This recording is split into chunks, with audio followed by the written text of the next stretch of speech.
Dalam bernegara, Amerika menggunakan strategi banyak muka untuk menaklukkan negara lain. Catatan yang kita sepakati adalah negara Amerika itu negara agresor. Banyak alat mereka untuk melakukan agresi dengan smart power-nya, seperti atas nama demokrasi, atas nama HAM, atas nama peacekeeping, menggunakan kekuatan dolar dan kendali negara lain dengan hutang memakai IMF, memakai World Bank, serta lembaga rating. Pengusaha besar Amerika melakukan hostile takeover ala Wall Street milik swasta untuk makan swasta negara lain. Private equity army dan defense kontraktor masuk ke sebuah wilayah sebelum kemudian mengambil sumber daya alam suatu negara, dan itu banyak sudah dilakukan. Libya disikat, Irak disikat, dan banyak negara lagi. Kemudian sisi lain, Tiongkok juga sama di dalam melakukan agresi ekonominya demi menghidupkan 1,5 miliar penduduk Tiongkok. Tiongkok memakai 3 instrumen utama, yaitu mengendalikan hukum sebuah negara, mengendalikan media di negara yang akan dia incar,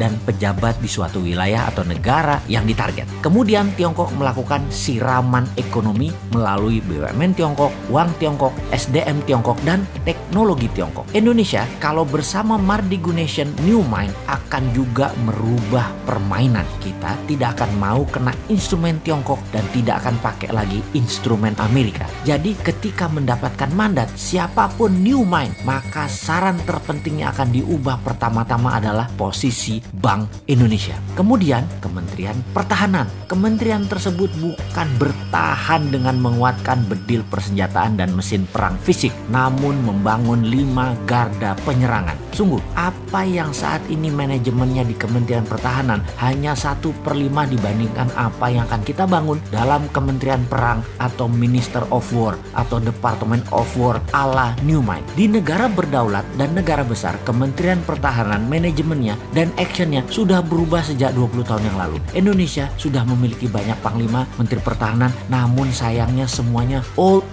mind, kunonya kebablasan. Sekali lagi, ke depan bukan lagi Department of Defense. Itu hanya satu di antara 5 pilar Kementerian Perang Republik Indonesia versi New Mind. Dalam Kementerian Perang ada divisi propaganda luar negeri, ada divisi ekonomi luar negeri, ada divisi telekomunikasi, IT, warfare by others means, atau berbagai jenis perang seperti perang sel, terorisme, biological warfare, dan counter insurgency warfare akan melengkapi selain saat ini yang kita punya 3 matra militer, darat, laut, udara. Panglima tentara adalah wamen atau wakil menteri, atau bisa juga merangkap sebagai menteri pertahanan tergantung kebutuhan dan situasi serta kemampuan individu panglima tersebut. Dimana kalau panglimanya juga menteri perang, wamennya dari instrumen lain yaitu sipil yang berpengalaman luar negeri. Itu bisa juga. Atau dibalik, mana yang penting? Yang penting mereka paham, berani bertindak, dan cepat mengambil keputusan. Department of Homeland Security adalah kementerian yang membawahi kepolisian. Kepolisian sekarang tidak direct ke presiden, tapi di bawah kementerian. Kementerian Homeland Security dan National Defense Council di bawah Menko Pertahanan, Keamanan, dan Perang. Menko PKP. Ini nomenklatur kementerian baru. 3 pilar Mardigu Nation itu sederhana. Itu diwakili 1 Menko Ekonomi dan SDM, 2 Menko PKP, Hukum dan Politik, dan 3 Menko Kesra dan HAM. Di dalam membangun kekuatan serang, maka pasukan elit Densus Gultor menjadi 1. Densus di dalam, Gultor serang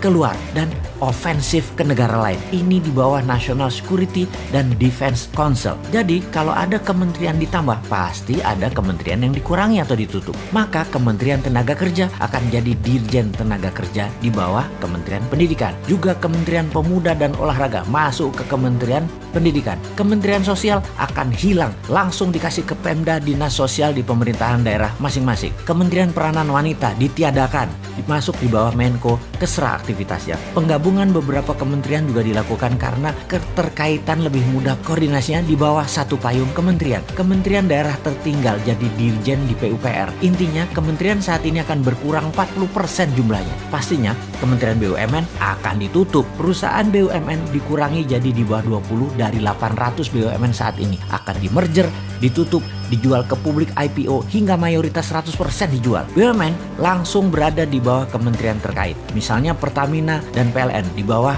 Kementerian ESDM. Jadi New Mind akan mengembalikan semua fungsi alat negara sesuai Undang-Undang Dasar 45, di mana kementerian adalah jabatan politik dan sebagai regulator, tidak lagi sebagai operator. Kemudian pastinya swasta nasional pengusahanya termasuk UKM boleh membangun dan berbisnis sama dengan Pertamina serta PLN. Boleh punya sumur minyak sendiri, penyulingan minyak sendiri, distribusi hingga SPBU. Begitu juga di listrik, bisa membangun power plant sendiri, distribusi transmisi kabel sampai ke konsumen. Percayakah ternyata harga BBM bisa lebih murah dari sekarang, harga listrik bisa lebih murah dari sekarang, serta menjangkau seluruh wilayah Indonesia karena swasta yang bergerak. Makanya New Mind itu heavy on private, kalau Old Mind itu heavy on government. Bersama Old Mind rakyat hanya disuruh nonton serta keprok-keprok tok. Bersama New Mind UKM terbang menaklukkan dunia.